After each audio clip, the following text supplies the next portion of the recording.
Welcome to all of you around the world who listen to and watch Cyber Power of Tigray Media.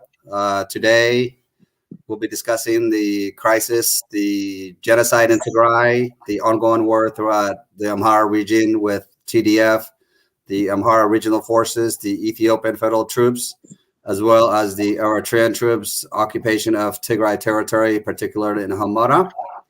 We'll be discussing the atrocities that the unelected Prime Minister of Ethiopia has brought into the people of Ethiopia throughout the region. My special guest today is Engineer Abraham from the Beshangul region of Ethiopia. He is a Human Rights Foundation president. I wanted to welcome him, and I thank you for your time to give me the opportunity to have a discussion with you with what's happening in Tigray, particularly with the genocide. That weapon of rape, starvation is currently used, and it's been going on for the past 9 months. But I don't need to lecture you the atrocities that the Abiy Ahmed administration has created to Ethiopians.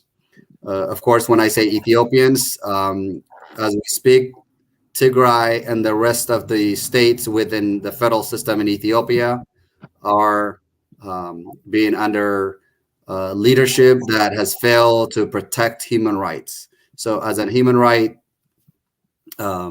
yourself, I don't think there's much for me to say. But my first question for you is, following what has happened in the Tigray region since November of last year and what is going on today, from a humanitarian perspective, I'd like to start with you. If you don't mind taking a few minutes to sort of share with our audience, and then we'll go back to the Beshangul region and we'll talk about the Orangutan Dam and the implication of the dirty politics in Ethiopia today, Eritrea's involvement, and what Sudan has done for the region and what they will be doing to help from humanitarian perspective, as well as for those states who may soon utilize the Ethiopian constitution, which is Article 39. Thank you, Brother Mike, for inviting me for this, and thank you for Cyber Power of Tigray Media.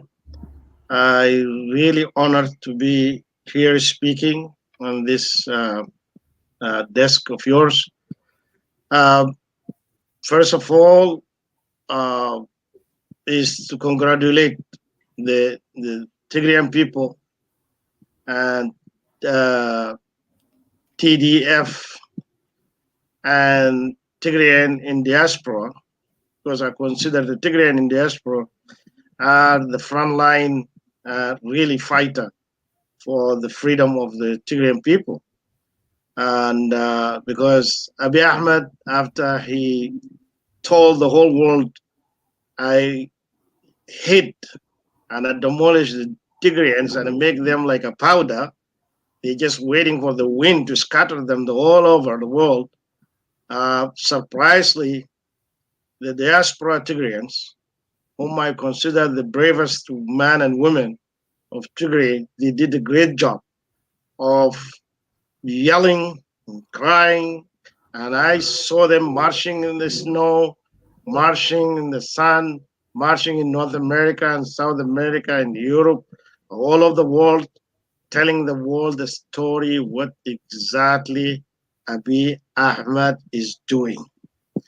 Abiy Ahmed, unfortunately, before he marched to Tigray, we start with our people in Benishangul.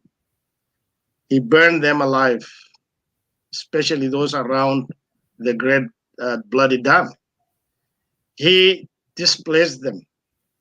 He forced immigrate them. He put us and our people under siege. In every inch in Benishangul, especially in Mataka, they put their so-called command post. He did that exercise with us, but we are voiceless in the world. We are not many like Tigrayan people. Nobody heard us. But you guys, as Tigrayan people, I applaud you because every child of you, every man and every woman of you went to the street and tell your story to the world. And exactly what happened in the 8 month for the Tigrayan people, it was anything except so called the government is stating the law. It was against the law. Is Abiy Ahmed was not or making law order there. Abiy Ahmed was really abusing the law by killing and raping and kidnapping, and we saw every atrocity. I saw by my own eyes where after they kill the people, after they kill them, the Abiy Ahmed army was asking that bring the gas and put the gas on them and burn them. And immediately I remember my children, our children in Metaka, our children in Kamashi, our children in Asosa. They did the same thing, but no video took that. But in Tigray, the video got it. In Tigray, video caught when they are raping, the video caught when they are stealing, the video caught when they are killing, and they are asking to bring the gas and put it on the dead bodies. They never respect human being alive. They never respect human being dead.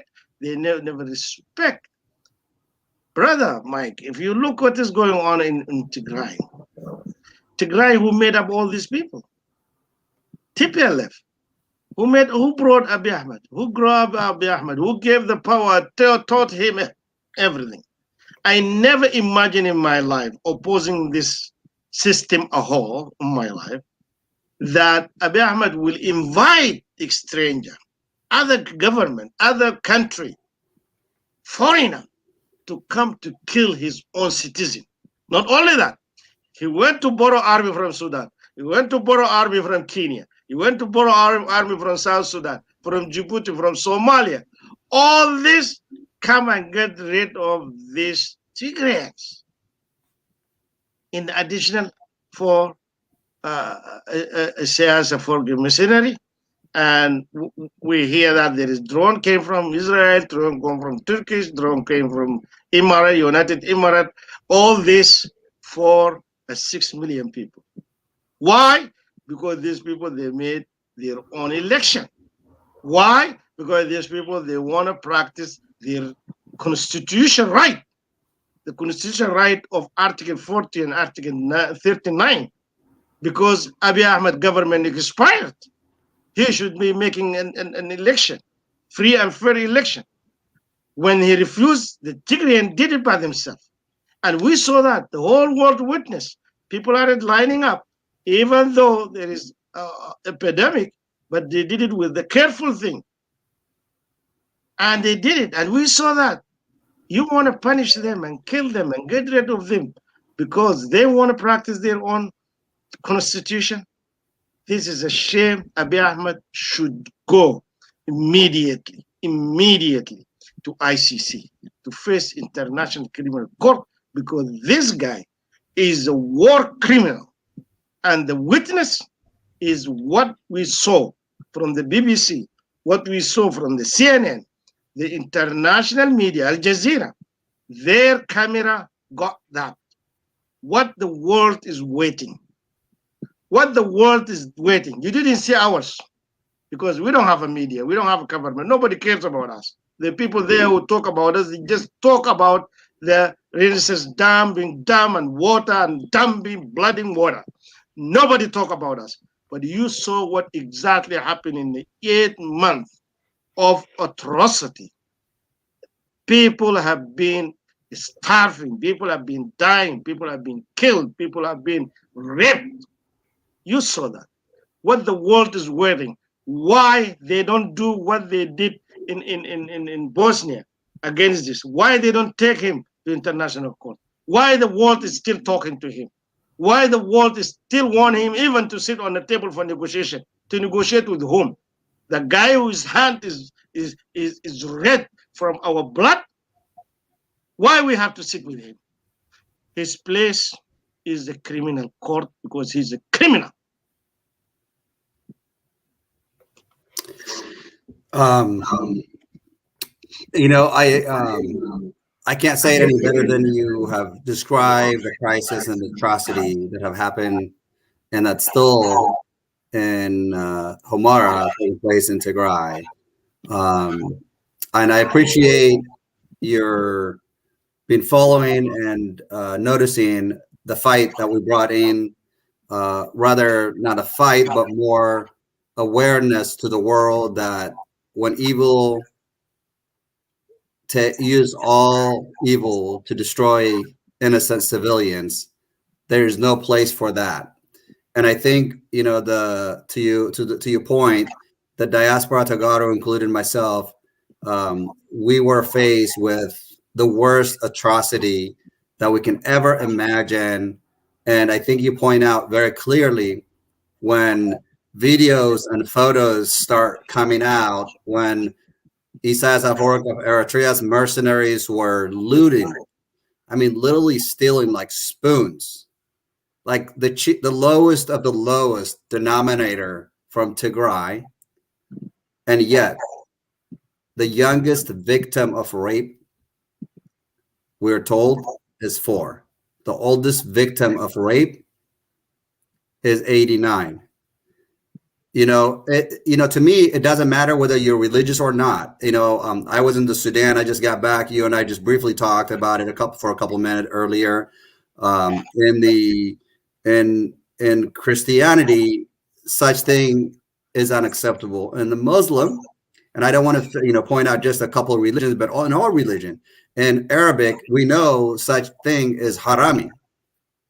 And basically, for Abiy Ahmed to actually use his name. So, by the way, when I was in Sudan, many of the Sudanese people are smart, and they've been telling people that you guys need to make sure understand that Abiy Ahmed uses a Muslim name, but he actually is not a Muslim, because a Muslim leader or a Christian, even a true Christian leader, would not order atrocity such as like this on civilians in the 21st century.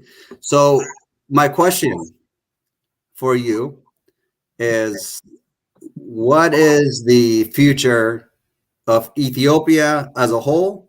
What is the future that you envision or you personally are seeing with the region Beishangul? Because just a few days ago, I have heard that region wants to split from Ethiopia and is working with Sudan to have a self-determination. I know there's a process. I mentioned Article 39 of the Ethiopian Constitution that allows any state, region, however we want to say it, to ask for a referendum and to split. But as you know, and as I know, and many know, Beishangul is one of the strategic location in Ethiopia, because we know the Ranasan Dam is built. The Amhara diaspora, I remember when it first started, they were against it. They stood in Washington, D.C., in London, and other cities in the diaspora, protesting against the process to build the Ranasan Dam so that we can utilize it. We, mean, as one nation, we thought we were Ethiopia. So the implication, you can kind of get my point here. So where is Ethiopia headed? And then where is the rest of the region, such as Beishangul, headed, so that the audience understands what's going on? Thank you very much again. This is a big question and a good question at the same time, because we want to be clear on this, very clear to the world and clear to the fellow Ethiopians and all the citizens in Horn Africa and Africa and the world to hear us. We never choose Ethiopia. We never choose Ethiopia. Ethiopia chooses us when it calls Abyssinia. And they never came peacefully to us. They came through slavery. They came through occupation. They came through killing us, burning us alive. All this practice on us. And the system rule Ethiopia is a system against indigenous people, especially the black people. And we consider ourselves the black people who have been masters. Look at this, masters in Ethiopia, in Sudan, because our people who happen to be in Benishangul today, where there is the Great Dam, we rule Sudan from there for 100 or 1200 years. But what happened to us after the British occupied Sudan? The same time Minilik occupied our land, under condition of renting that land to be under rent, and because our land is fertile with to agriculture and gold and minerals, and this is here only we want to explore gold, and we share it together. And the two occupation body, the Minilik time and the British, they've been doing that, forcing ourselves under slavery to dig for the gold, and they take it. It was 99 kilogram gold every year. The British and the Abyssinians, they used to share it. And if you refuse, you get killed. Our people been taken as a slave. They are the one who built the railway of Djibouti at Addis Ababa. I've been taken as slave to build Addis Ababa. And you know our name in Ethiopia, Shankela, it means slave. You know our name in Ethiopia means barrier, it means slave. This is how we live with Ethiopia. All government who rule Ethiopia since 1898, they never treated us as a human, complete human being. They treated us as a less human being. Till the time and Mengistu Haile Mariam. And this is the tick we say to the Tigray. The Tigrayan people were able to arm us to fight for our right. And with the Tigrayan, we worked together with the charter, who gave us our own region, because our land had been divided to 3-4. Part of our land had been given to Libabor in Mengistu time, part of our land given to Walaga, part of our land given to Gojam, part of our land given to Gondar. That means they divided our land and we to many pieces region. But our struggle against the dark, and by the help of the Tigrayan, to TPLF, we keep this, we never forget it. We are able to create our own region. They call it Region 6, and then we give it Benishangul Gumuz name. What happened exactly? And this is what we blame Meles Zenawi on it. And I found out Meles Zenawi didn't only make mistake to us, but he made it also for the Tigrayans. When he created the Amara region, who now is swallowing the Tigray region, it was a mistake. We have to agree on that. We have to make evaluation for that, because from there we go. After we establish the constitution, after we make national army, because the armed frontiers on the time was Tigrayan, Benishangul, Somali, and Oromos and Kyrgyz. But when we came in, we established this, we decided after the constitution to make what we call United Army, Makalakia, the Ethiopian Defense Forces. After that, what happened? TPLF or EPRDF, after they created EPRDF, they got rid from us, especially the people who have been entrenched with the Tigrayan. Some of us have got killed, some of us have been in prison, some have have to run out for their life, like what I did. And they brought new one. They brought Morkonyoch, the dark Morkonyoch, that the war prisoners. Like what happened to, instead of OLF, they brought OBDF. And OBDF this is what Abiy Ahmed came from. Because, Brother Mike, let's be honest. If your foundation is not right, your house is not going to stand. I'm an engineer. If you make a false foundation for your building, that building is not going to stand. What happened, EPRDF foundation was wrong. When we came in from Makale, from Malamin, where we are in a conference there, when APRDF had been established, we asked to be a member of that APRDF. They reject us, they refuse us. We came to Addis Ababa, we and Gambela people, we asked to be part of it. They reject us. They created South people, they created OPDO, they created Amara, that is Badem people, and they make a PRDF because they look at the majority, or this majority, and this is minority. From there, we say, okay, Ethiopia who wanted us, they want our land, they don't want us. Exactly, that is Mengistu. Mengistu is the first president to visit our land. When he came, they found people like me. We have this Imma, we have this Jalabia, our women dressed like Sudanese, and they say, oh, am I in the wrong land? They told him, no, these are the people under Ethiopian. They said, no, that's not belief. He went immediately within a week. Within a week, he brought 2 million Highlanders. 2 million Highlanders. He put them from Homora, Matamba, up, down to Gambela in our land to replace us. Abiy Ahmed, within 3 years, he brought 400,000 to replace us. Around the dam now, indigenous people who have been living there since their life started, since Adam time, they burned them down, they killed them alive, they burned the village, they put in prison them. What they put, they brought other people from other land and put them there. Then if Ethiopia doesn't want us, why we have to want them?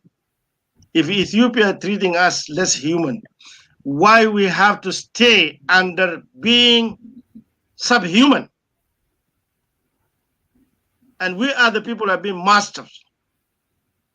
Therefore, when we fought Mengistu, when we fought Minilik, when we fought all this, we fought it occupation.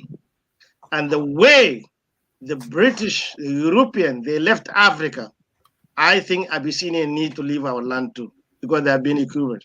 Because occupation, what they do, they take your resource, they benefit from your resource, they take your land, but they reject you. Believe me, up to 1990, there is no one school in an entire region for us. Till we came to start building schools. Therefore, what we want implemented now is self-determination, and that is our right according to the Constitution. Because the Constitution is really real. It's telling us if you are not able to practice your language, if you are not able to practice your culture, if you are not able there, I can't go with this Imma now in Benishangul. So I'll be in jail. And I've been in jail all my time. See that? Therefore, what we want now is, guys, is enough for us to be under the slavery again. Nobody in the world will accept to be under the slavery.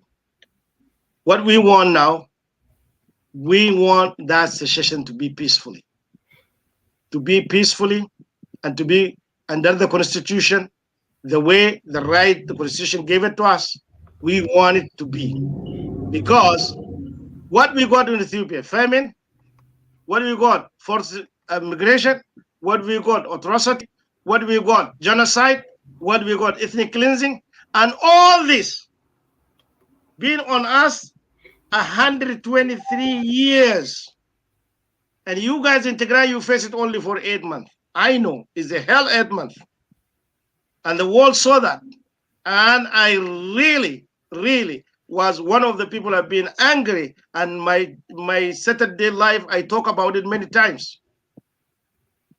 But what you saw in 8 months, we always experience it on 123 years. Today, if you go to Benishangul, we are not exactly the people who are ruling it. It's ruled by Damake. You hear one of the Amara police commissioner called Adamo Ape, he accused us that we are cannabis, we eat human flesh. He told us that. Damake now is giving arm to the people, those settlers, to kill us, get rid of them. You hear that sort kind of videos. Therefore, why we have to be proud of this country? Why? Nobody is going to be proud of this country. If you guys in Tigray for 8 months, you saw that, and now I believe no Tigrayans will be proud to be called Ethiopian, then we have been under that same atrocity for 123 years. We inherited generation after generation that atrocity. And to be honest with you, I don't want it for my grandkids. So I know that there has been failures and successes under EPRDF when TPLF formed a central government. But as you clearly describe, and some people are wondering, hey, who is this person? So for those who joined us a little bit later, Engineer Abraham is one of our brothers from the Beishangul region. So the discussion today is, where is Ethiopia headed? With a crisis given what happened in Tigray, we all know. At the beginning, he and I described the atrocities in Tigray, the solidarity against the ongoing atrocity. Obviously, you don't have to be someone from Gambela, Beishangul, or other. I think the Amhara elite, the Amhara community who has failed to rise up and say, we cannot stand and watch the atrocity created by Abiy Ahmed and Isaias Afwerki of Eritrea and their mercenaries. We're talking just a few days ago. I just found out that the Beishangul region, once again, which is where the Ranasan Dam is built for many of you, and I'm showing the map. Obviously, this is the Beishangul region. I don't know if my cursor will show you, but this is the Ranasan Dam. That region is built. So the Beishangul region is now actually in a process of wanting to split up from Ethiopia and is working with Sudan to assist in the process. For those of you also who may not heard, just yesterday, the Sudanese government has officially ordered its diplomats from Addis Ababa, Ethiopia, to withdraw. So Sudan actually is officially ending ties, diplomatic ties with Ethiopia. The Sudanese prime minister just announced that the atrocity, he specifically said this, the atrocity in Tigray must end. What Ethiopia is doing to Tigray is unacceptable.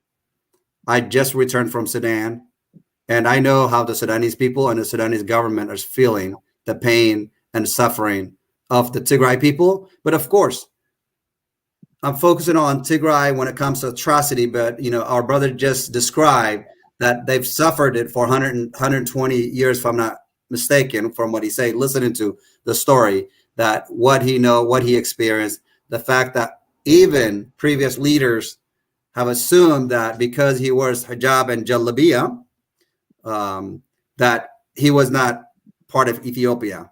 The false narrative, the dangerous politic in Ethiopia is what led what we've seen today.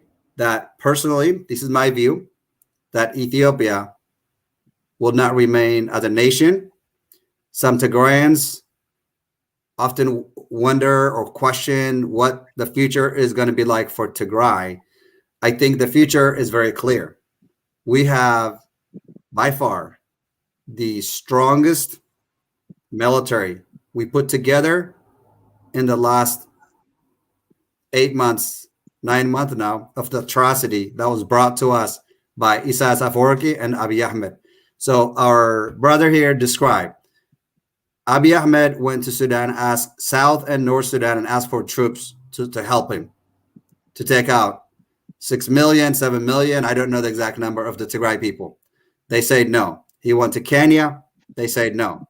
Somalia, he got 2,800.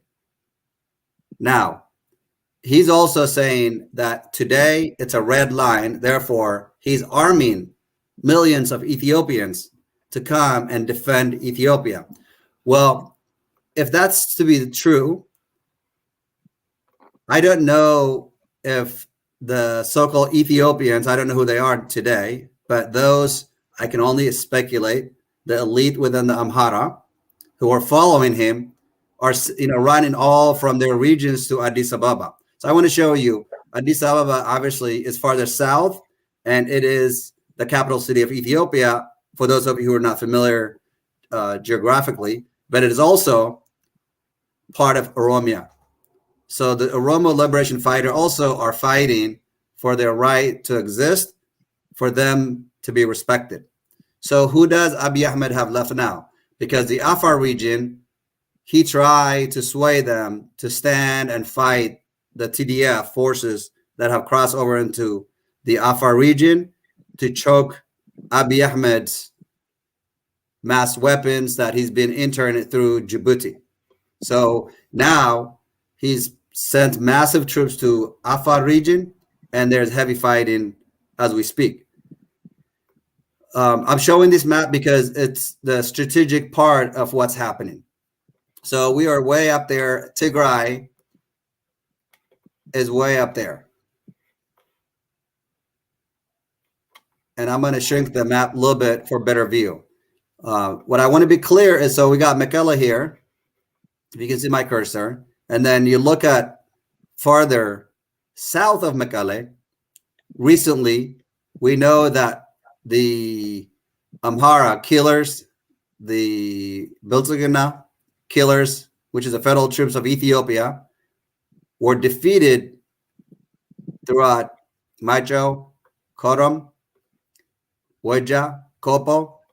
Kobo is how it's pronounced. Waldia.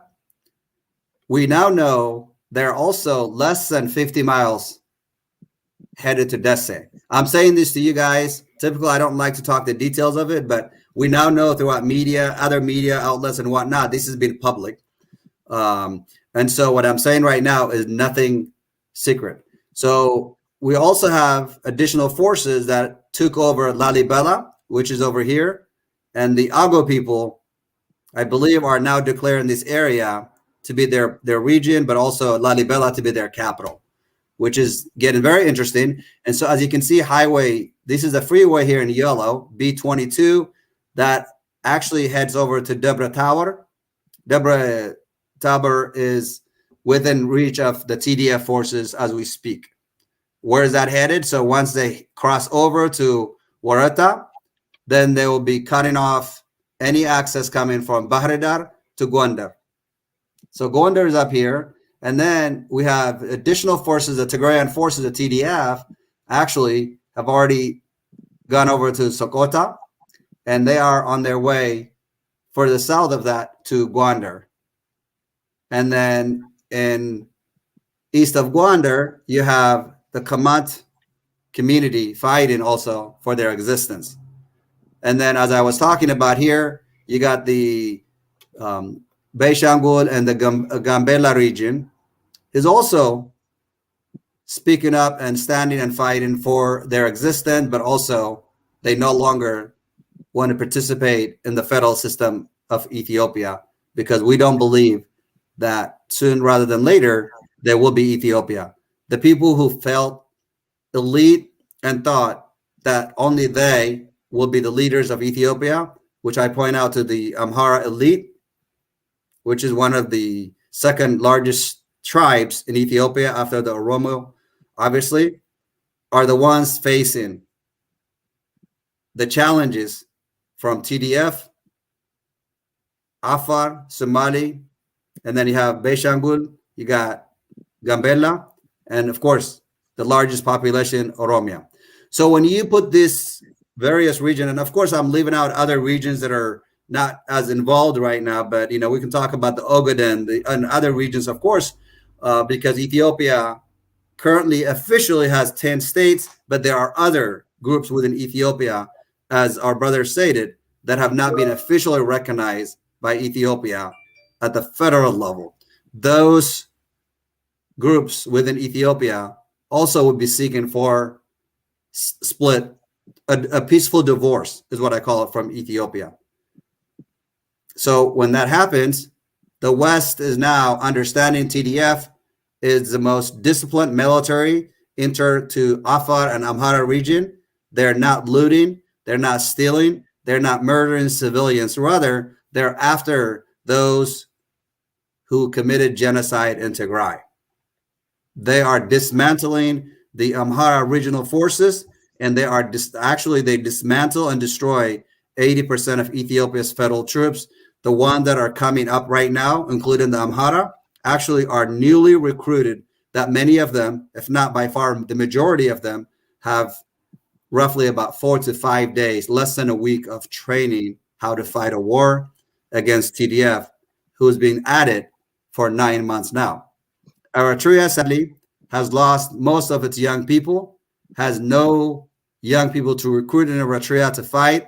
So Isaias now is consolidating the very minimum of small army he has into Hamara and around on the outskirts of Asmara. So if you go to Asmara today, it's empty.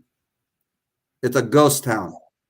You go most of Eritrean territory today, it's a ghost town because Eritreans are fed up and they are not willingly joining to fight. Rather, if they're captured, they're forced to go fight.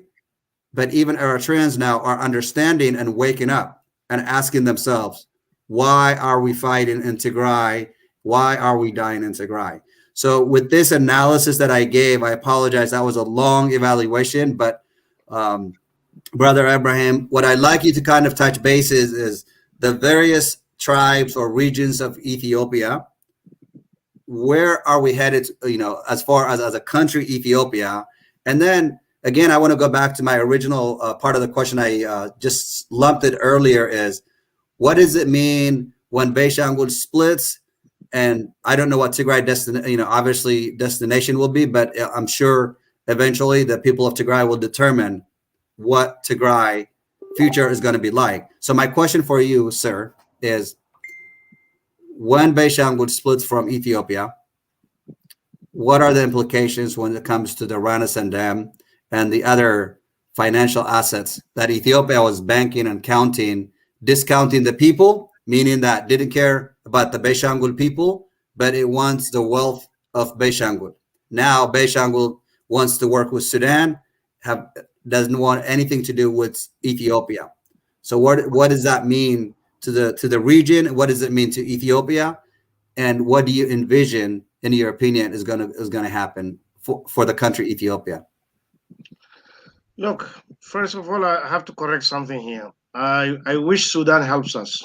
I wish that, because if Sudan would help us, won't be under atrocity slavery for more than a century.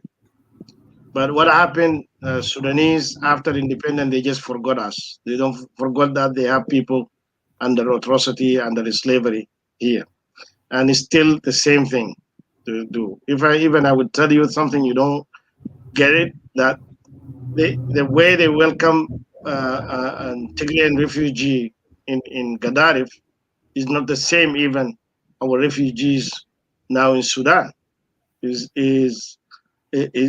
in more hardship in our people, because there is no focus, there is no media on us, and Sudan always try to avoid. Sudan as a government try to avoid always those kind of things, because they will tell you that we are just coming out from so-called blacklist of this and this and this. What we are doing is we get armed from the enemy itself. It just like the way you did it now in Tigray.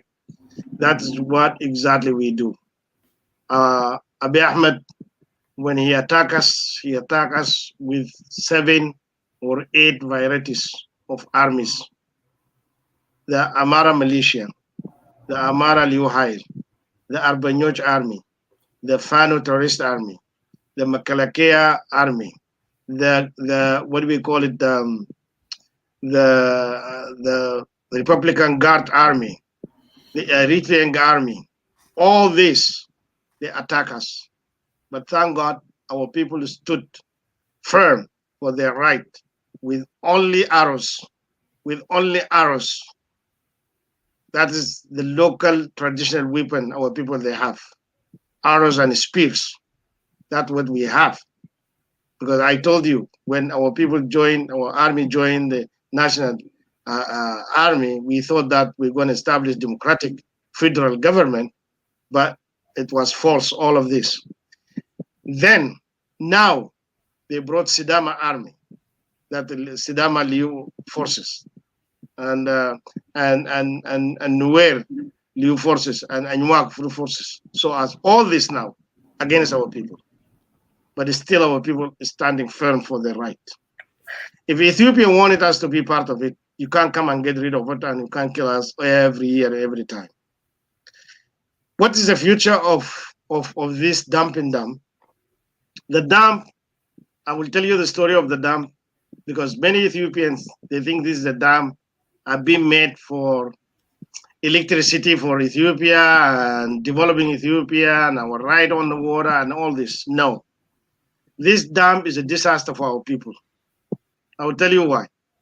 Number one, according to the United Nations law and everything, ask most of you guys in diaspora, you want to build a dam, first go and talk to the indigenous people. Is there anyone come and talk to us about it? No. Unfortunately, Mallas Zenawi came in the night, sitting there, and he called only the governor at the time, the president of the region at the time in the evening, and they did that in the night without even have the name for it. They call it X project in the time. They didn't ask our people there. Second, you need, when you build a project like this with $5 billion, at least, look at the people who live around there who have been affected with this. Did they look at them? No. They force our people to immigrate. They force people to displace. And our people have been displaced, I told you, in the Mengistu era, in Mengistu time. They came and did the same thing. Our land of agriculture, covered with the water. Our land of pastures, because we have a Norman people there who are looking after their cattle, also been destroyed with the water. Not only that, we have a cave, we have a forest, about 500 kilometers square, have been covered with the water. These caves, and this is where we hide when they come. Highlanders come and hunt our people like animals, kill them or take their fish. We hide on those caves, are filled with waters. Not only that, when the dry season water goes, there is gold to remain there. Our people, because half, 1/3 of our population, they are really gold diggers. They go and dig for gold. That's what they do for life, for living. When that water is there, our people, 1/3 of our people lost their job. And then agriculture, they lost it. No man, they lost our cattle. Where they going to go? Then it's a disaster for us. Not only that, when they came to compensate the people, they didn't compensate the people, our people, the indigenous people. No, because our indigenous people, they never registered the land. They don't have a document for the land because God created them to stay there. What happened? The Highlander went there because they know there is going to be here a project. They went, they registered the land by their name and all this, and when the compensate they get the compensate of the money. Therefore, this dam for NUT is not beneficiary. This dam for us is contribute on land grabbing, contribute on more settlers, contribute on we are losing our land, and not only that, the area itself become a dispute area where maybe Sudan and Egypt, they're going to go through war on it because of this dam. Therefore, the dam is disaster for us. Is not okay. Go to the workers there. How many people working for our people in there? Nothing. Zero. Who's working there? Everybody there. Where they make the station, the office for it. Did they make it in Benishangul? No, the project is in Benishangul, but the office in Bardar. The workers in Bardar. Imagine. Therefore, I will tell you, Ethiopia, let's get it right. If the prime minister is lying, and those before them, all of them are lying.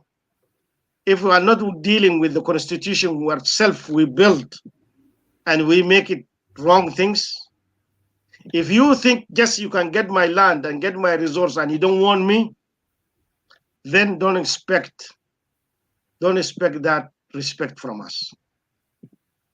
Therefore, when we are asking for our self-autonomy, and we are asking for self-determination, is our right. Our grandpa fought for it, and we are fighting for it, and we don't want our people, our kids who are coming, to do the same thing. We want to live in peace like anybody, with our neighbors, with our friends, and really we get our kids going to school like anybody else, not every time fighting. We fed up from this, we are sick from it. Therefore, we are looking for peaceful, as you said, peaceful divorce. Okay?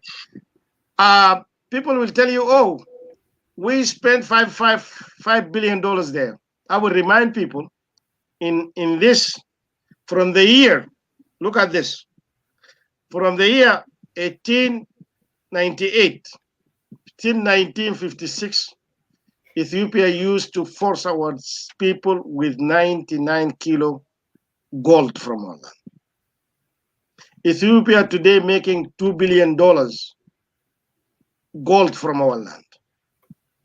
Ethiopia, the gold they get it when they move the water is tons. Well, the central government, when they made the Bank of Ethiopia, they made it from our gold. When they made the railway from Addis Ababa to Djibouti, they made it from our gold. What we got from retain? What we got for retain? Slavery. What we got for retain? Shankilla. What we got for retain? Barrier. What we got for retain is cannabis. People who eat people and eat flesh, human being flesh. This is what we got to retain. Therefore, why? Tell me why. One reason I have to choose Ethiopia. Tell me, if you are in my place, if you happen to be this, you just tested for 8 months, Mike, and you have all of you got crazy now. We have been under this for 123 years. Tell us what we have, why we have to choose Ethiopia. If somebody answer me on this, then we will convince. Because in Ethiopia, we live under the emperor, we live under the king, we live under the socialist, we live under those federalists, we live under Bilsigena and Bilgina. All of them. Do you know that Abiy Ahmed, when he came to power, he freed every political prisoner? He freed them. Except they put the Tigray inside, and those in Benishangul who have been inside is still inside. He add them more. Look, this is what we do. This is what they do for us. Therefore, Abiy Ahmed now is not even considering us. We can't say now even there is a state called Benishangul, because the Matakal area is already controlled by the Amaras. And Asosa zone and Asosa area and Kamashi area, it is already, maybe he's just adding them to Oromia. Therefore, and I'm showing the map as you speak, by the way, yes, just so yes. people can see it. Therefore, is nothing remained to us. Our people now, they can't move. If you took a bus, go through Bahar Dar to go to Addis Ababa, they will tell you to get down, and they beat you like this and this. Kasel Wuret, Kisel Wuret. That's what we call us. You are a charcoal. Get them down, kill them. Even if you put the uniform, even if you are police or in Makalakea. There, we are living in a hostile area where our people, they just hate us. Why? We don't know why. Even though we are the welcoming people. Those settlers, when they came to our land, we welcome them with mango, we welcome them with food, we welcome them under our home. But still, they are the one now making demonstration and telling us, go to Sudan. If we want to go to Sudan, we go with our land. We are not going without our land. To be honest with this and be clear for this. You want to stay with us, have respect. At least treat me as human being. And the right, make that right you want it to yourself to us too. Otherwise, we are not going to accept to be second citizen, not only a slave. I think that is precisely what the confusion that has been created and the false narrative on people to believe that there was a fantasy nation called Ethiopia where the smaller ethnics within the country have been oppressed for so long. But I think what I did not imagine, and forgive me for my arrogancy because I would be the one to admit to you and to the listeners that I honestly do not know a whole lot of the history of the Beishangul Gumuz region. As a Tigrayan American, I am pretty much, involved deeply with everything that's happening in the last 9 months because from humanitarian standing, I have never imagined, I have never just thought that an entire ethnic was to be eliminated by hundreds of thousands of troops from throughout Ethiopia, Eritrea, Somalia, then brought in drones from Emirates. Given all that, there are no words for me to explain and express the atrocities, the sorrows, and the nightmares that the entire Tigray population has faced for the last 9 months. So coming back to your question, who is out there to question today for people like myself to remain? Of course, I don't make decisions for Tigray. I'm just one. But as one person, as an activist, and participating in media and doing my part, I want to see that, I'll have the same question that you have. Who is the person out there to tell me that the people of Tigray, and one of them being me, should remain part of Ethiopia when the very people rejected you? And I've been saying this from day one. Ethiopia would have been better off a peaceful divorce with any regional government, regional state of Ethiopia to say, we don't, we disagree in many areas. We want a peaceful resolution, which is a peaceful divorce. What I mean by that is when you described it earlier, and again, I'm coming back to the Tigray crisis. What we know is Abiy Ahmed partnered up with the worst of the worst person in Eritrea, Isaias Afwerki. When he did so, the Amhara elite were his top advisors, telling him the way you can control and become a king of all time in Ethiopia is you must get rid of the Tigray people, because the Tigray people are the people will be first on our way. Once we destroy Tigray and kill Tigray, then the rest of the region will be follow if they dare to speak. No, they said that clearly, brother. They said that if we get rid of Tigray, the rest is going to be the cold beer. Gabsinachu, Bamarinyanda Zayal. Yakarao Gabsinwale.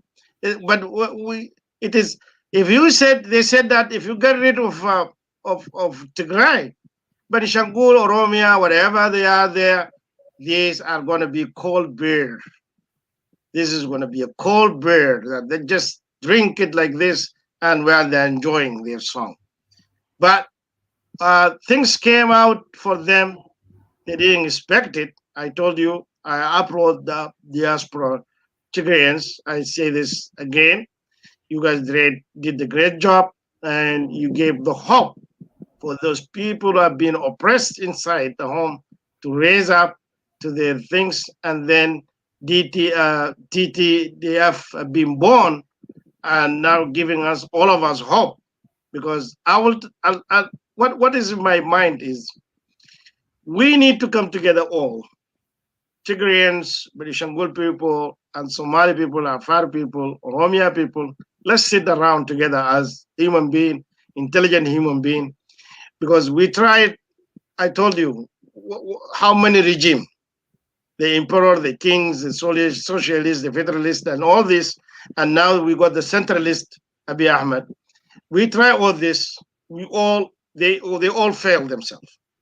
Therefore, let's sit as a human being and really the way everyone, the Tigrayan want the goodness for and prosperity for Tigrayans, we the same thing. We want the goodness and prosperity for our people. And if you are failed to stay together as a people or the country, let's be good neighbors. Let's be good neighbors. And I will tell you this: it says when he signed agreement, peace agreement with Abiy, everybody in the world saw that they think, oh, these people are doing whatever United Nations fell on it, and this for 30 years, the hostility and this. But we knew, because we know Isias very well. We know how bitter is this guy. We knew this is not peaceful things. This is targeting a few people because Isias wanted to be a king himself too to Ethiopia. He wanted to get the resources of Ethiopia to move it there, and Abiy Ahmed will become just his foreign minister.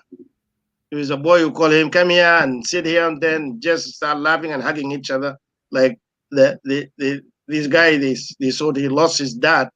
We make his Isaias Afwerki his dad, but we knew that this is a gangster things against. They want to get rid for the Tigrayan because when they get this is a powerful region here. When we get rid of this, we can control the rest. But no anymore controlling as far we have this media to tell our voice to the world. Nobody going to control nobody anymore because people are awake now.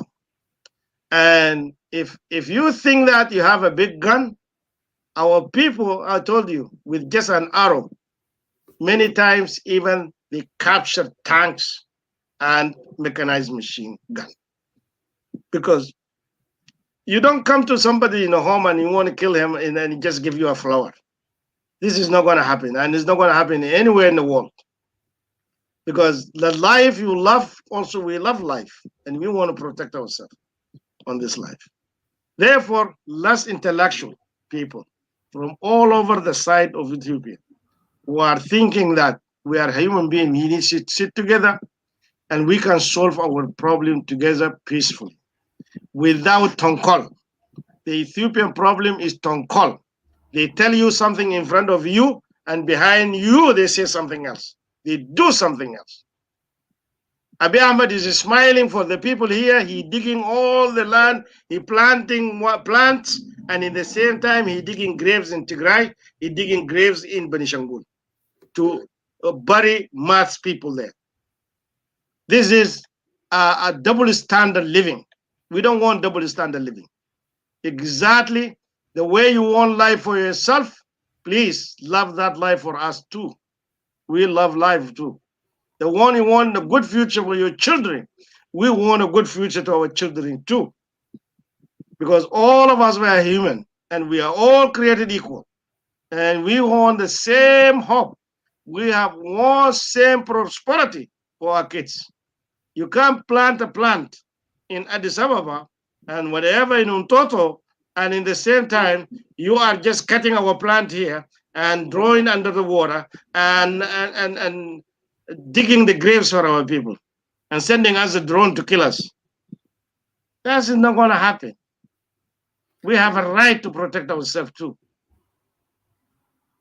Amen. So, real quickly before we end the show, you, I heard you saying, let us the people of Benshangul, the people of Tigray, the people of Oromia, the people of Somali, the people of Afar, the people, of course, the Gambela, and various. We have the Kamant community, we have the Agop community, Yes.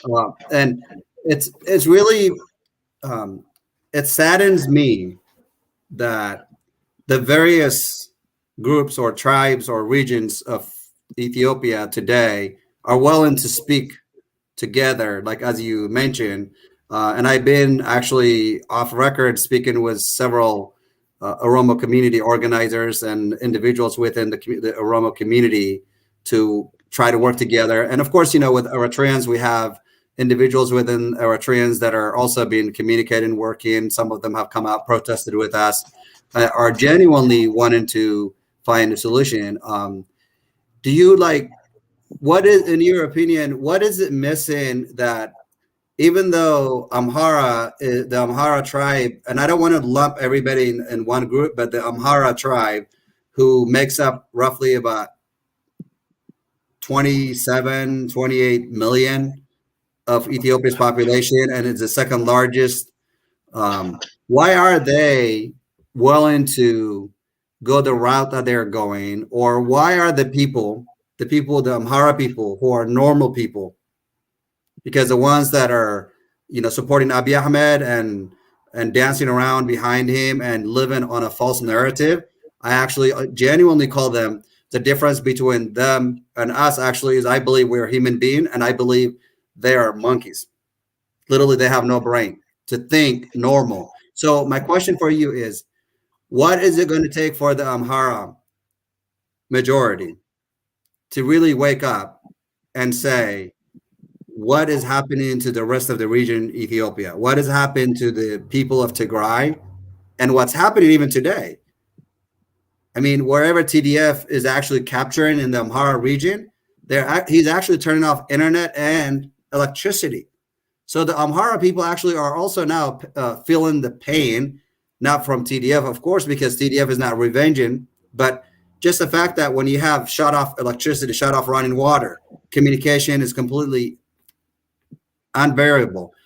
What is it going to take for the Amhara people to wake up as a majority and to say, we can't accept evil? First of all, also there is another word here I need to correct it.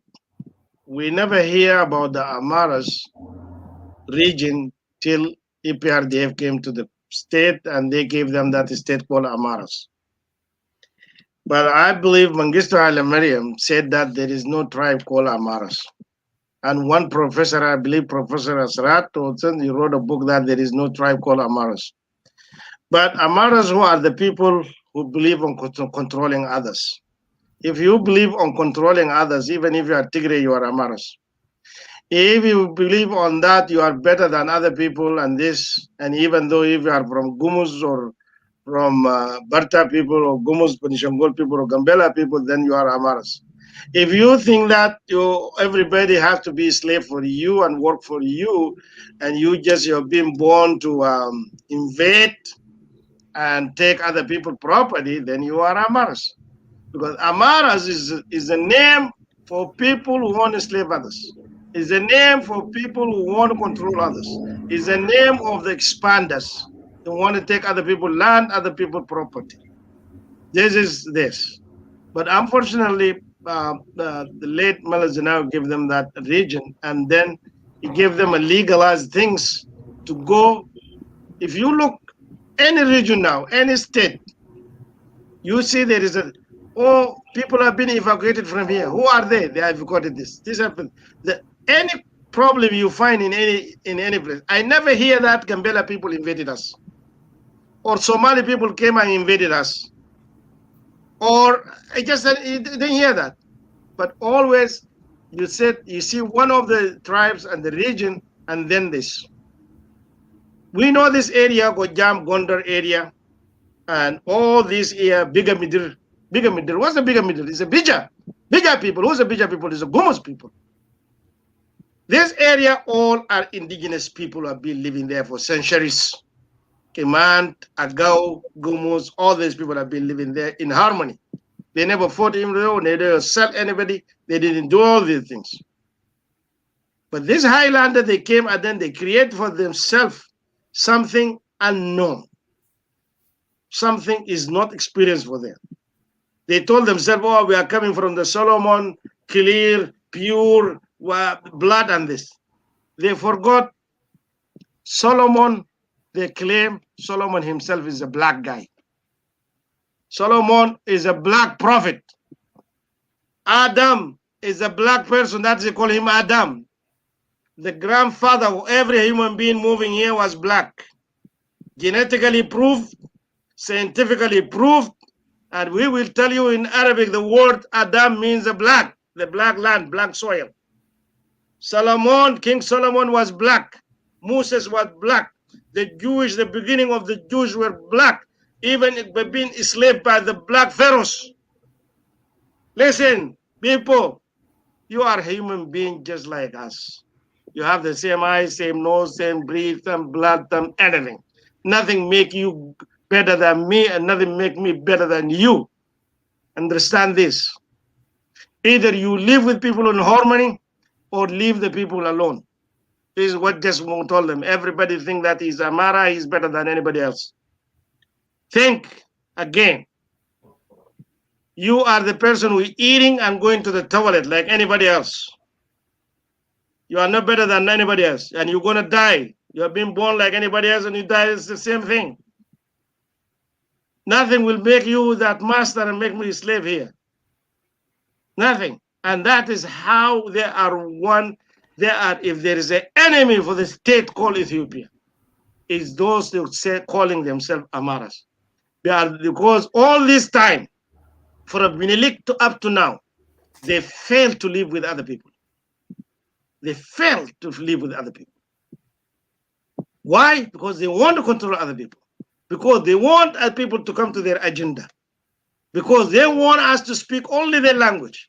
They want us only to worship their God. And their God, I don't know, he's not Christian, he's not Muslim. Because I saw these people in a place called Mota, where the Amara Muslims, they have the mosque, and they burn them and they're dancing. Zarraf, Zarraf. This is Amara themselves, Wallo people. They consider them Amaras. What they said, tell us. And they went, they burned their masjid down, and they killed the people there. And we saw them in Tigray, they say, claim themselves they are Orthodox. And they are damaging and demolishing Mariam Church in the historical church in Aksum. And also the historic mosque in Najashi Mosque. What the heck? What religion they believe in? They don't believe in humanity. They don't believe in religion. They don't believe on citizenship. How are we going to stay with you guys? Tell us, I just asking. Tell us how we're going to live with you. It's always you want to fight, you want to kill, you want to shoot. Warrobala. You've been created to invade any people just for invasion. You want people to work for you. What? And giving other people name. The Amaras, they gave them name. The Tigray, they gave them name. They gave them name. The Gurage, they gave them name. The Somalis, they gave them name. I will tell you this. We can go through all this. All tribes, they call Oromo with a different name. Always is a demeaning name. I just want people who they consider them Amara to look to the mirror, to ask themselves, what make you to call Benishangol people Shankela and Baria? What make you to call Oromos is, I don't want to say it here. What make you to give name to the Tigrayan people? What make you to the Afari, to the Somalis? Everybody is less than you, and you are the master. And after this, you ask us, United Ethiopia, you want to sing on it? How are we going to be that? It's not going to be. I think these people themselves, they are the stranger, they are the foreigner, they have to leave us. I don't know. They say they came from Yemen. Sometimes they came from Palestine. I don't know from there they came. It's better for them to leave us and leave us alone. Because we, as indigenous people, we never fought each other.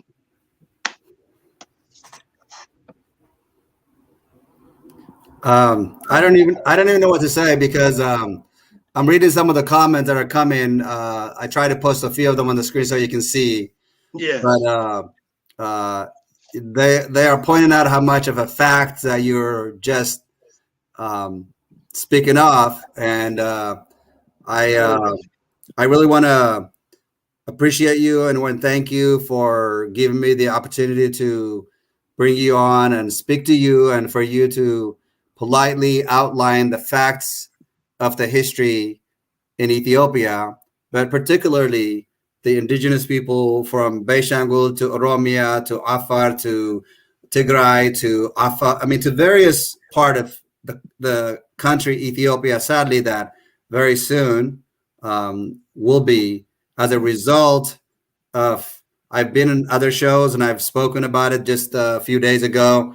I was on Teddy Press and we discussed it in lengthy. You know, when people try to be politically correct at the moment, it saddens me because we have people losing their lives. As we speak today, 2 million Tigrayans have no home, and it is no fault of their own. Abiy Ahmed and Isaias Afwerki and their puppets decided to enter the Tigray, create the worst atrocity in the history of the 21st century. 900,000 children are facing famine today. 70 plus thousand refugees in Sudan are barely surviving. And the people who thinks out there that the people of Tigray in Sudan as refugee are taken care of by UNICEF, by the Red Cross, by the world, you are mistaken because I saw it firsthand and many others could attest that have traveled to Sudan. But I dug deeper, not just Sudan, but what's happening in Tigray. The amount of videos and photos that I have that I continue to receive today, that what's happening in Hamara in the Takaza River, the Fana and the Amhara regional troops, along with Eritrean troops, are now either burning bodies of Tagaro so there is no evidence, or cutting off their heads and tying their arms behind their back and dumping them into the Takaza River. It is not a made up story. This is a fact. 4 days ago, the Sudanese government collected 50 bodies. I was on the phone just last night from fellow Tigrayan who I was with in person when I was in some of the refugee camps in Gadarif in Sudan. And he has been also updating me some of the videos and dead bodies. They've been burying them. What I want to say is the Sudanese government officially have announced and given them a few vehicles to assist in collecting the bodies that are washing offshore of the Takaza River in Sudan. This is how sad the reality is on the ground as we speak. Just yesterday, the Sudanese government also gave 40 bags to collect the dead bodies and identify them before they're buried so that the bodies killed have families that they can recognize them if they're recognizable. We can account for them. So when we go to the court that hopefully the so-called the ICC, the International Criminal Court, we have evidence. Unlike before, we have video evidence, we have photo evidence, and eyewitnesses, family members that are part of this atrocity. And I wanted to continue to say thank you to the Sudanese people and the Sudanese government. And I will say this, the Sudanese military, while it's protecting Sudan, it's also doing humanitarian service at the border area, actually assisting live and dead bodies to retrieve them. And so that they can, those who are dead, they could be buried with dignity. Those who are, escaping the war as we speak can make it to the refugee camps which we call it the maaskars. So when you have a neighboring country like Sudan, military doing humanitarian work actually to retrieve dead bodies, to assist children and women running away from their lives, who are they running from? I'm not trying to preach hate, but as Brother Abraham said, Engineer Abraham said, sorry, I'm calling you brother, obviously. I We are hope you don't brother, mind. man. We are brother, man. Thank you. But, you know, it is the Amhara people leading the atrocities in Homa as we speak right now. These past 10 days or so, it is the Amhara people. Yes, I understand it's not the entire Amhara population. Yes, there are a few decent Amhara people that do the flip-flops. You know, they were Gunbat 7 recently.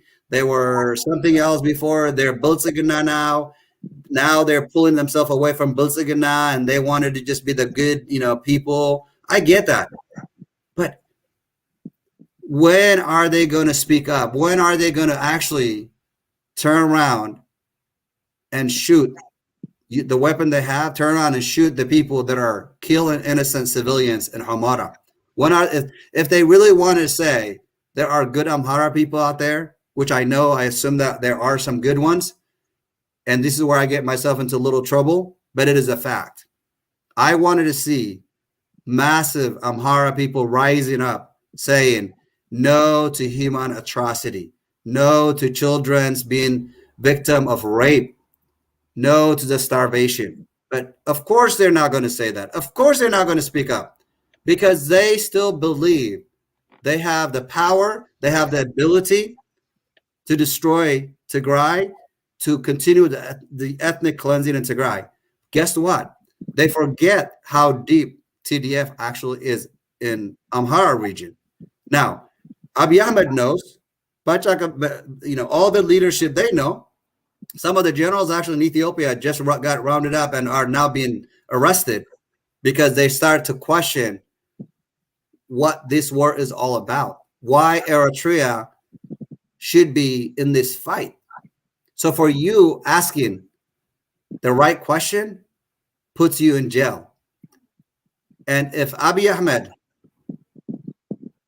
understood about politics, about leadership, he would have made peace with Ethiopians from the various region, not with Isaias Afwerki, not going to the United Arab Emirates and asking neighboring countries to attack a region. So to come back to your point and to the discussion we have had, which I do truly appreciate, is that sadly, it is my belief and it is my personal opinion, no one else's, that there will never be Ethiopia ever again after this Tigray Ethiopia war is over.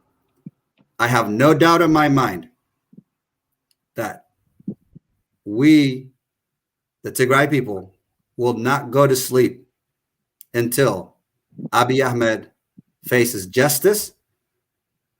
And for my Eritrean brothers and sisters out there, the genuine good Eritreans out there, you've been awake. You need to wake up the rest of the Eritreans who are deceiving themselves with false narrative, believing that the Tigray people are going to be defeated. Because just like what Brother Abraham said, we stood with nothing. We fought with nothing except the weapon they came with to kill us. We literally, while we lost our brothers and sisters in big number, civilian that is, we took it from them. They came with the most modernized tanks. We took it away from them. We came with fighter jets, helicopters. We shut them down using their own weapons. Okay. The false narrative, the Amhara Broadcasting TV and other Biltzigana, which we call Biltzigana media, has been broadcasting saying junta to the Tigray leadership that they were somehow after 74 Tigray leadership. They have not gone to the caves of Tigray when they left the cities in Tigray and captured a single leadership within TPLF, within TDF. Today, Debrecen, the duly elected regional government of Tigray, is back in his office in Mekelle. Tigray, with the exception of Hamora, is under the control of TDF. TDF is now deep in the Amhara region and Afar region because we will not rest until those has blood, thick blood on their hand, Tagada blood on their hand, will not be washed off and covered up. We're not full because this time around, we will separate the peaceful people from those who are evil, and we will make sure you are once and forever eliminated so that you will never come back and hurt any other Ethiopians, including the Tigray people. I'll But let you. I want to add something here, brother Mike, is Absolutely. for TDF leadership and to General Sadkan himself and President Debrecen. Really, we appreciate their sacrifice. We appreciate all this they are doing for the Tigrayan people.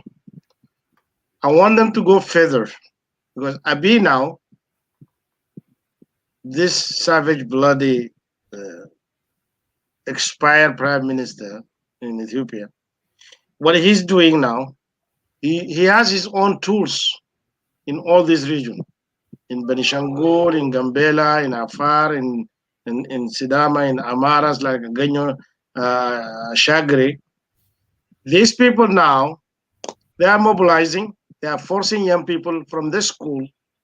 And as you said, they train them for a week or 2 weeks and then send them to the front line to kill them.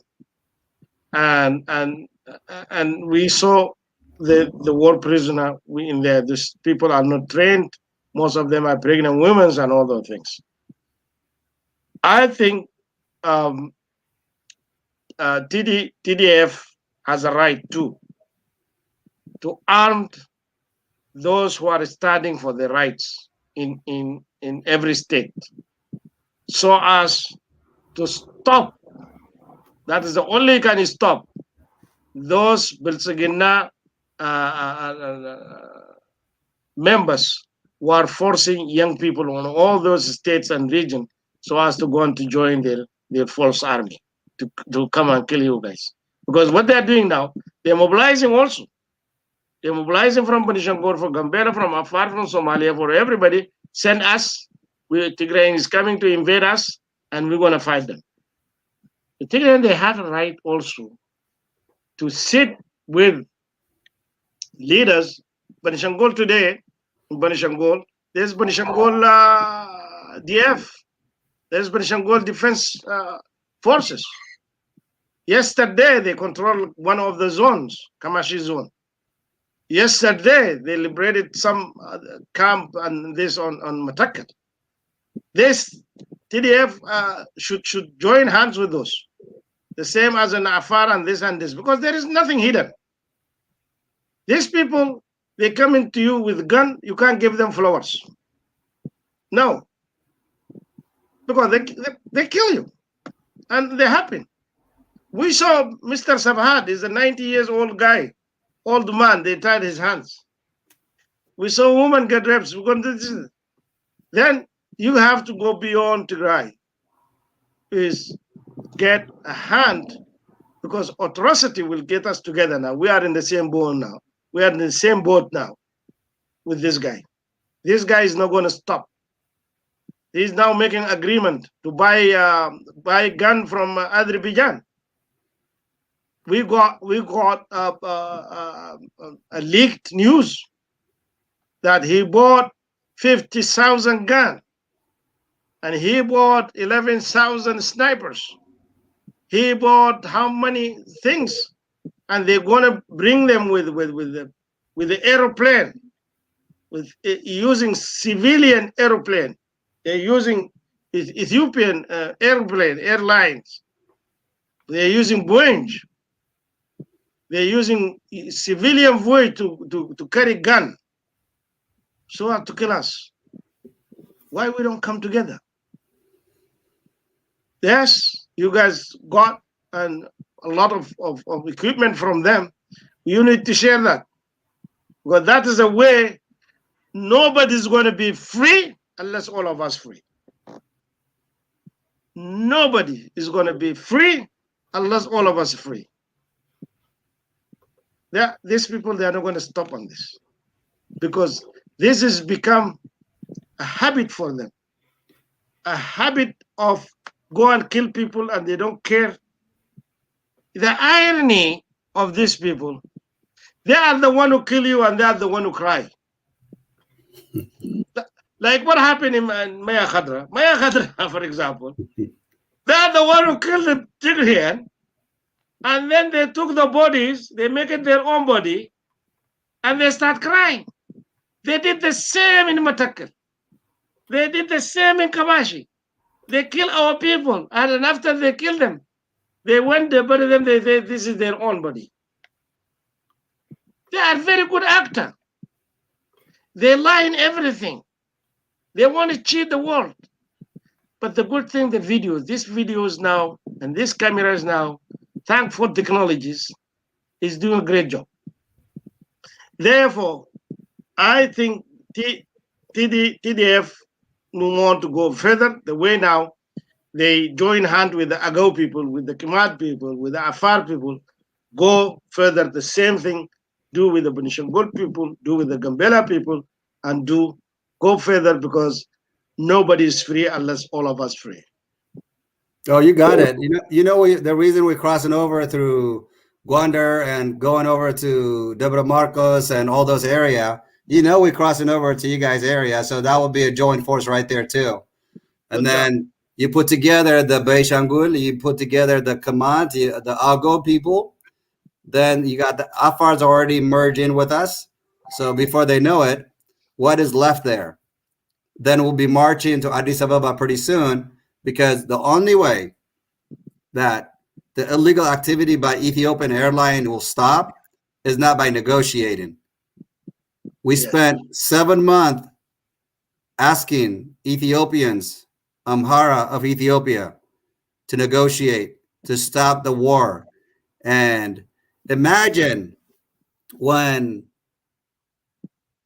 4 or 5 divisions of the Ethiopian federal troops were decimated and dismantled by the TDF forces.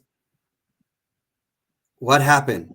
Do you know there was actually a depot that was protected partially by the Republican Guard and the elite of the Ethiopian troops, who actually were the most trained, who actually defeated the Eritrean army in Badame 20 years ago, who's gone to Somalia, who's done so many that they were protecting a depot near Mekelle. And when the leftover in Mekelle flew and ran off from Mekelle, actually the military leadership within the federal troops of Ethiopia forgot they had a depot, and they had their comrades protecting a depot. And when people went over and say, "Hey, what are you guys doing here?" The next thing you know is like, "Well, we have a depot that we're protecting here." And they say, "Well, who's going to save you when TDF come?" They're like, "Well, we have a whole army and units in Mekelle." They're like, "No, Mekelle is under TDF." And these people are just like, literally, they can't believe.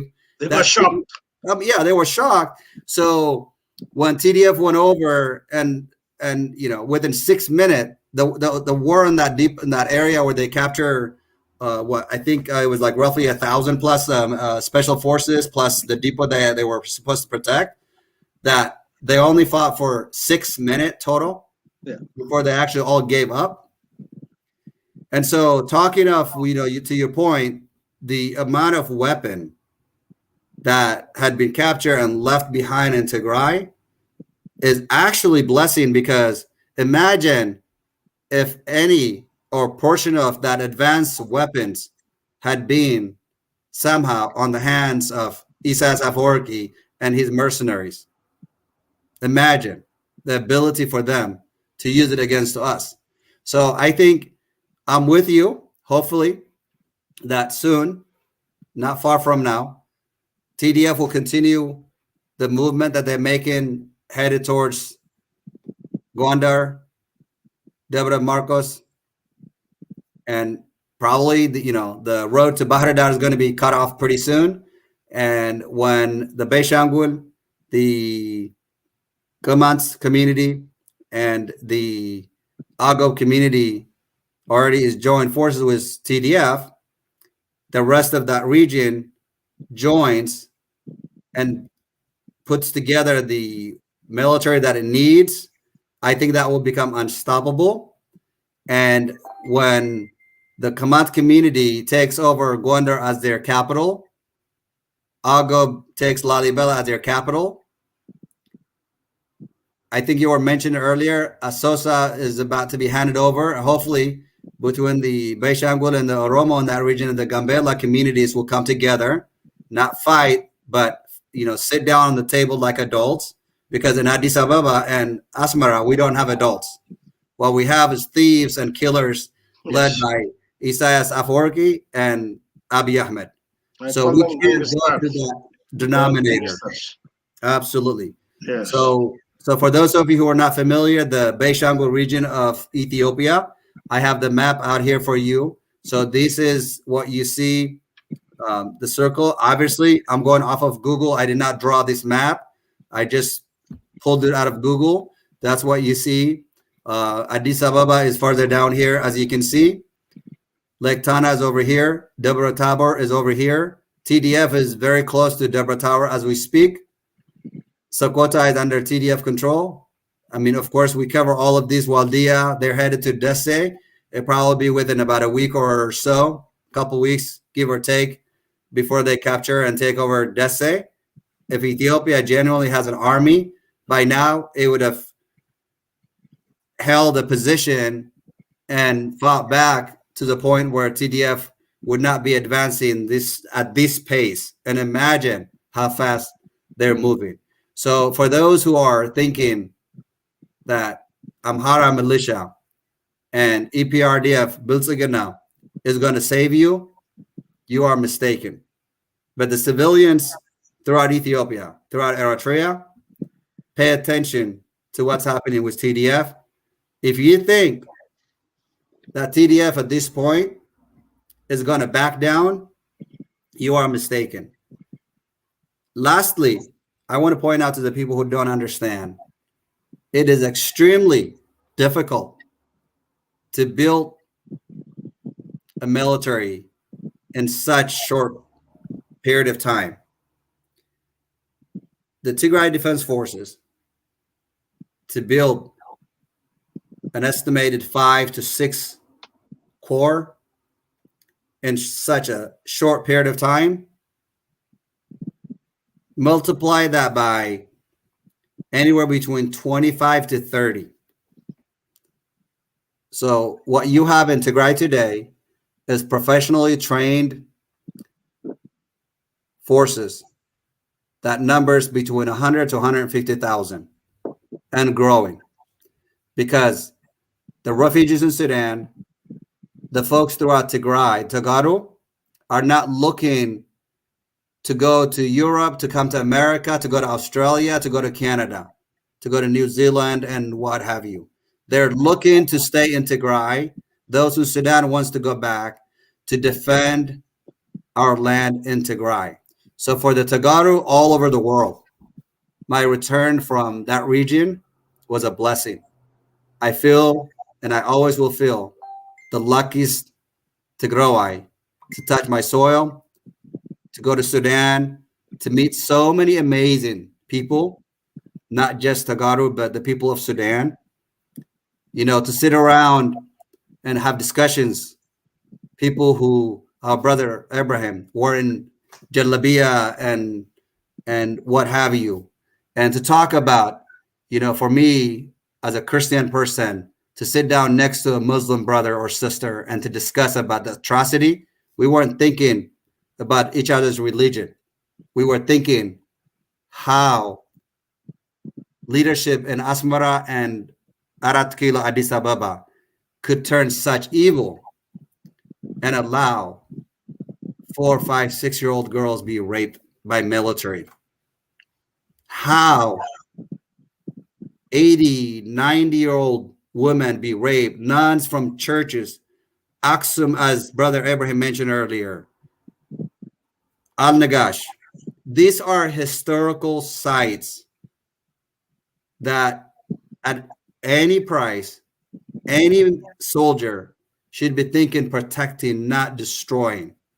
But the hate, the false narrative and hate that has been built by Isaias Afwerki and by Abiy Ahmed of Ethiopia is what led the rebellion of the Tigray people, what we call it now TDF, to say enough is enough.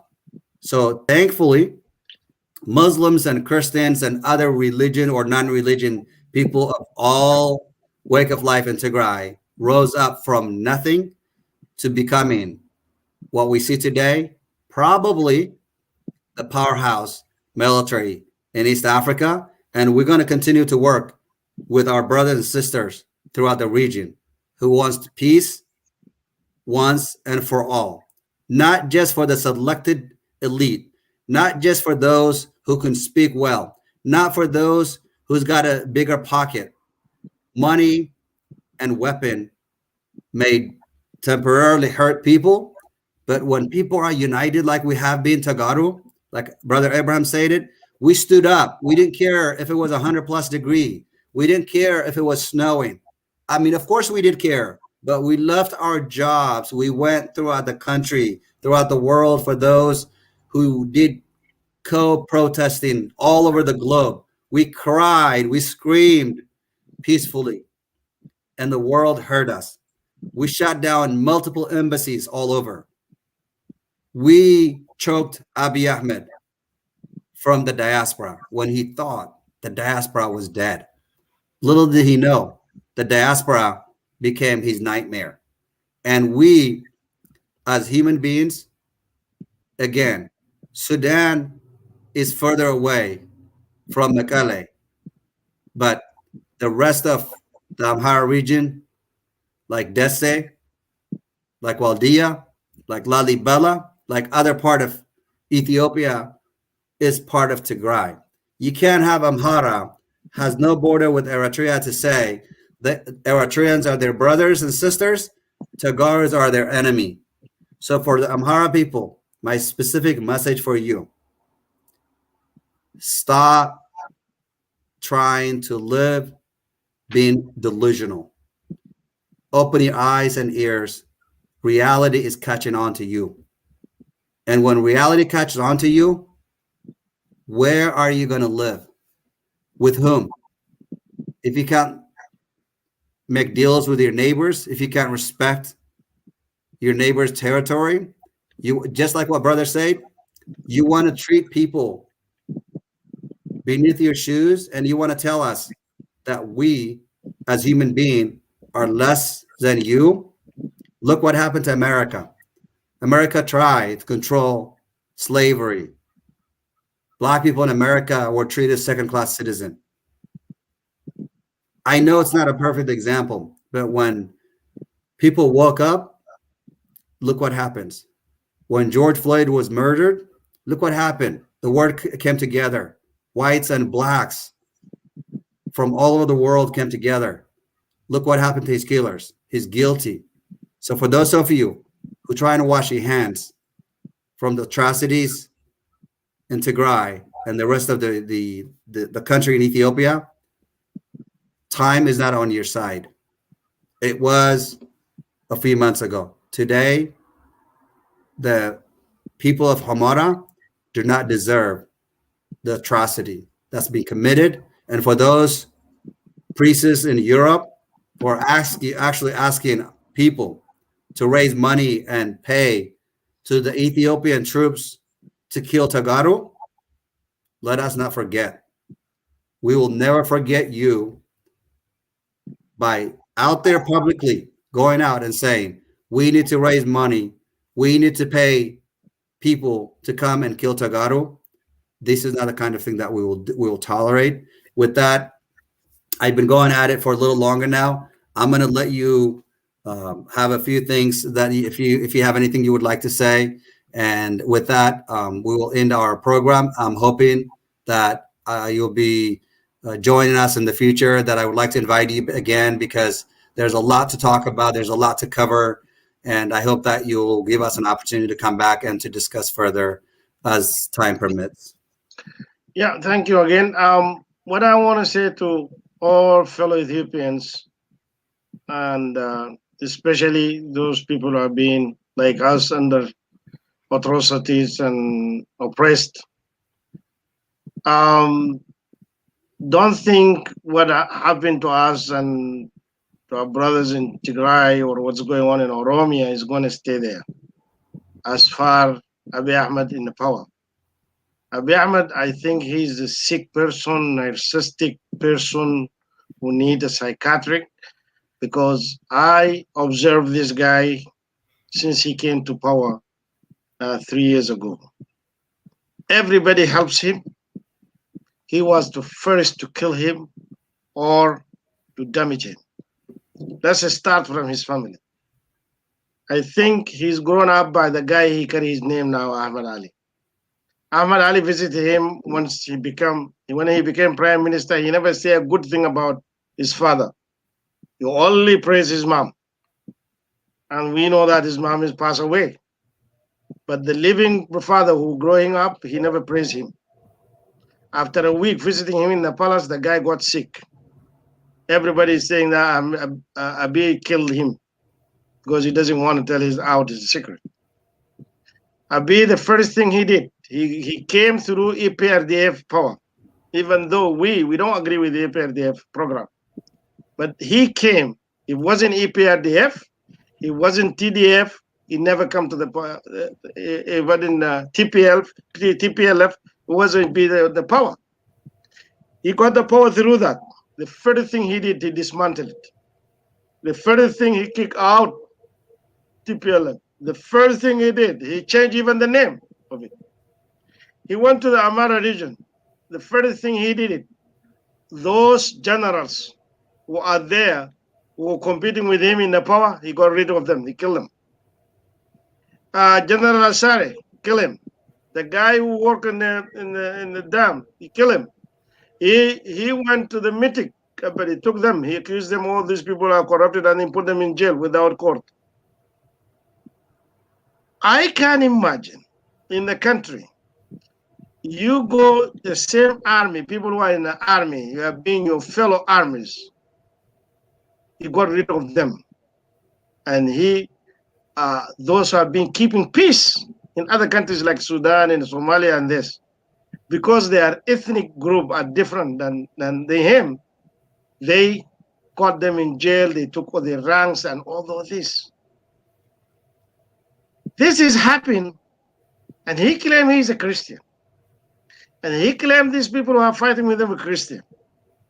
How I'm going to trust him, me as a Muslim? If you did that for the fellow Christian like you, what are you going to do for me? Therefore, this guy is sick, and this guy and the Amara people and Amara state are following him. The Maka Mukonnen are following him. And the Maka, he did same thing Abiy was doing, that he armed the settlers who came to our land there peacefully because of their being hungry and this, and living with us in harmony for a long time. He armed them and told them to kill us because we are cannabis. These people are criminals. And these criminals, they have to face justice. They have to face justice in every region. We want, after they get captured and they get trial in Tigray, we need also to make a trial for them in Benishangul. I come to all the state when we made the constitution, because I was honored to be part of the people who did this constitution, the federalism.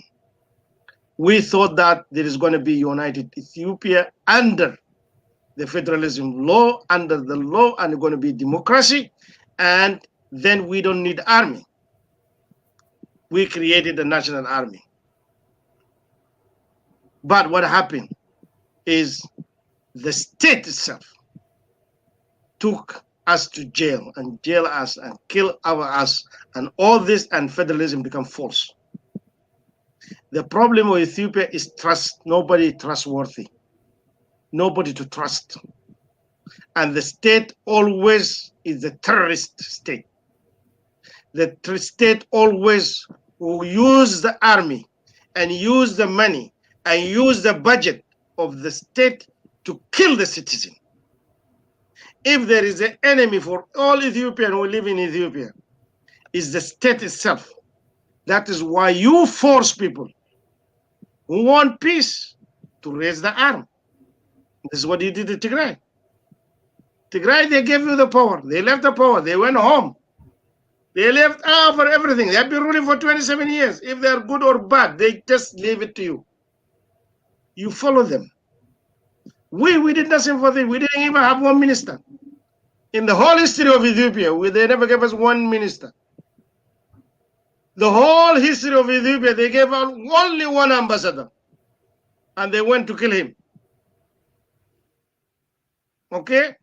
We don't have any powerful person in this central government from Minilik to now today. Nothing. Even though the money comes from us, the manpower comes from us, the wealth from us, now the water in ours, everything there. But we don't get our share.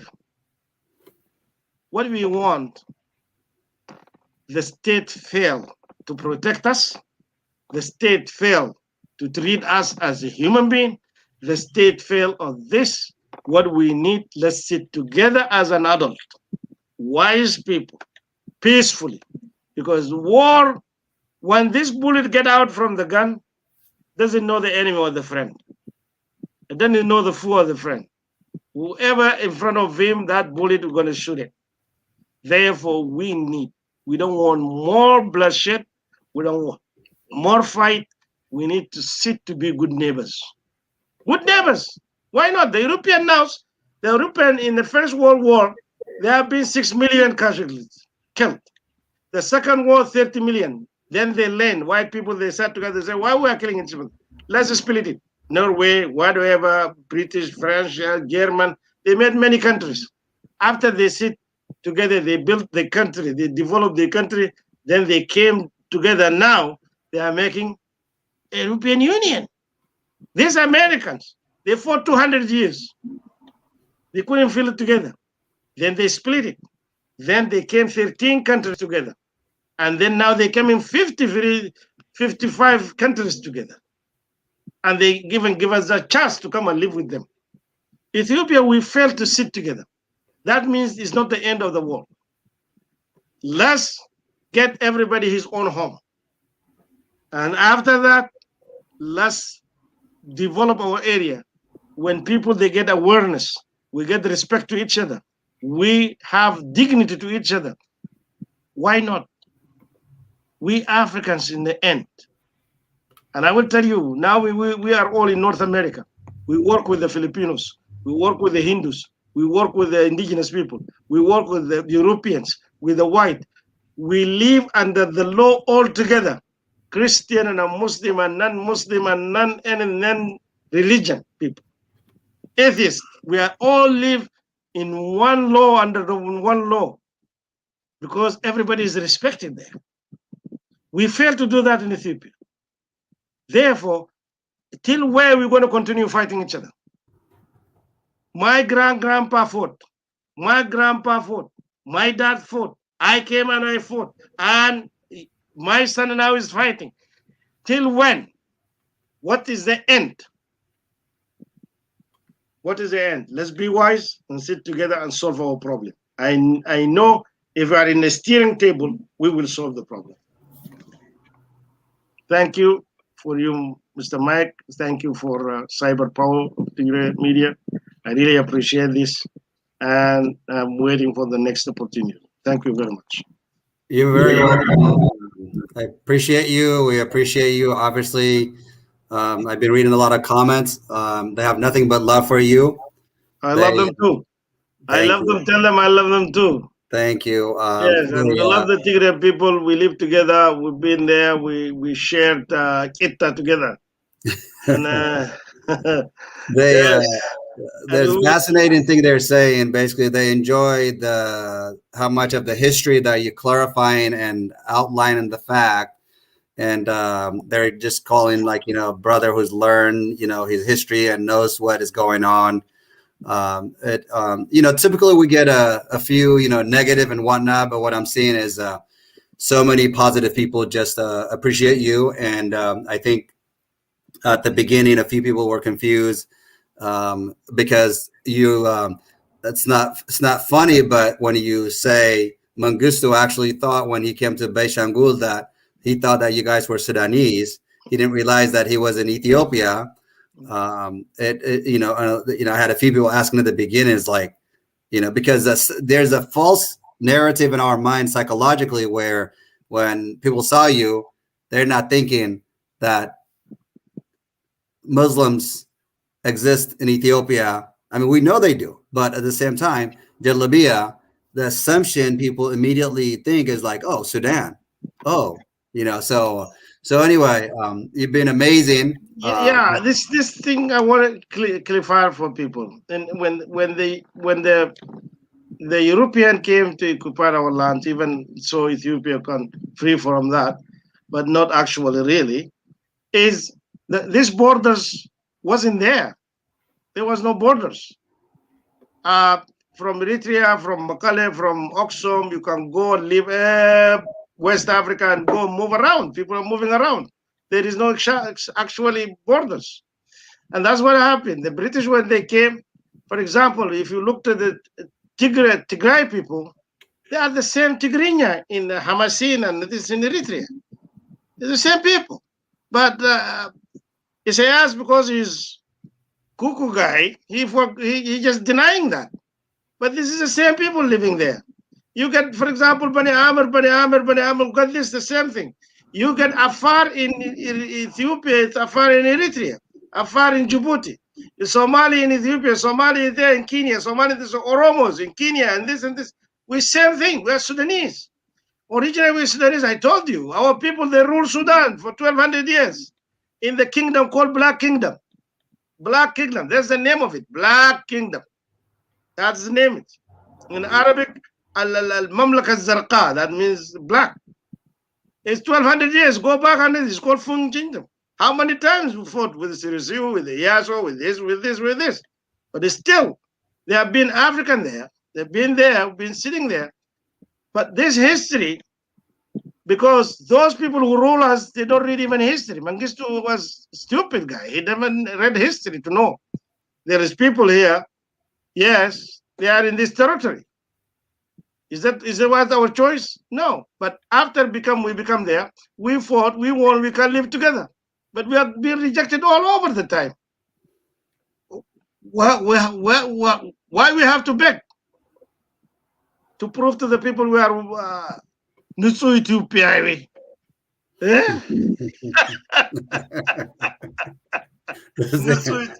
I don't know who's the dirty again. Who's the dirty Ethiopia? Nutsuhan Ethiopian church. Nutsuhan Ethiopian. Who's the dirty then? Guys, you need to watch your mouth. You don't have a brush, buy it. It's just cheap. Very cheap. Brush your teeth. It sounds like the saying, the person who fart first is the person that smells it first.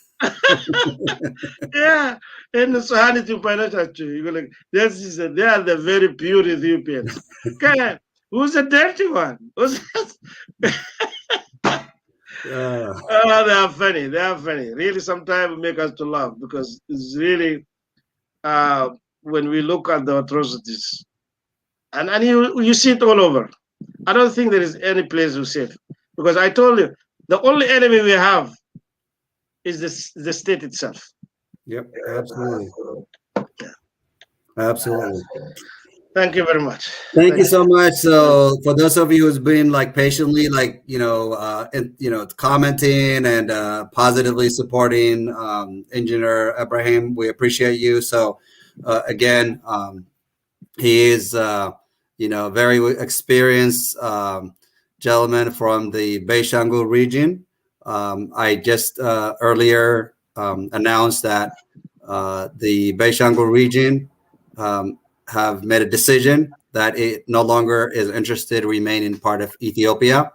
I am confident and certain that more and more regional states in Ethiopia, including those who have not been represented, respected, will be seeking for secession under Article 39 of the Ethiopian Constitution.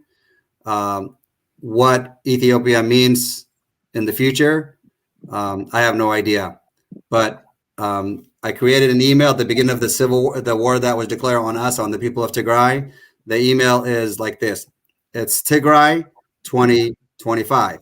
By the time we defeat Biltzagina, the dictator in Asmara and Amhara, and we put in our referendum, which will be after we return our people from throughout Addis Ababa and other region who has been going through the pain and suffering, and with dignity and respect, then referendum will come. I predict by year 2025, Tigray and other regions of Ethiopia who wants to secede from Ethiopia will be calling themselves as countries, not regional states of Ethiopia. That's my personal opinion. That does not mean what I predict will be reality, but that's what I believe will happen by year 2025. I don't believe there will be a country called Ethiopia. I thank you, everybody. I appreciate you, sir, once again, and I Thank look you, sir. forward and shukran lak. Shukran lak. Thank you. Thank you very much. Thank you.